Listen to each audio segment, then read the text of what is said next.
అయితే ఆ రోజు కనీసం ఆనాటి ప్రభుత్వం పలాంది ఇక్కడ రాజధాని వస్తుందనంటే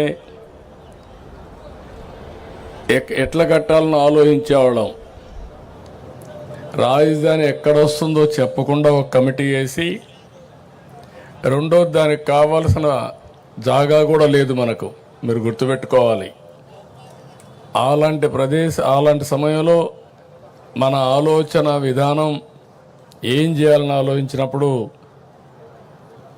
ఎవరిని అడిగినా కూడా చాలా సింపుల్గా 25 పార్లమెంట్లు ఉన్నాయి. ఒక పక్క 12, ఇంకొక పక్క 12, 13వ పార్లమెంట్ ఈ గుంటూరు. రాజధాని ఎక్కడ రావాలంటే ఇక్కడే రావాలని చెప్పాల్సింది పోయి దీనికి లేనిపోని పంచాయతీ పెట్టారు. అక్కడి నుంచి ప్రారంభమైంది. ఆ సమయంలో నాకైతే అసెంబ్లీలో కూడా ఎక్కడ రాజధాని పెట్టాలంటే లేనిపోని సమస్యలు క్రియేట్ చేసి ఎవరెవరు మా ఊరికే కావాలనే పరిస్థితికి వచ్చారు. నేను ఒకటే ఆలోచించాను, ప్రతి ఒక్క ఊరికి ఇచ్చేది కాదు, ఇది రాష్ట్ర భవిష్యత్తుకు ఉపయోగపడే రాజధానిగా ఉండాలి.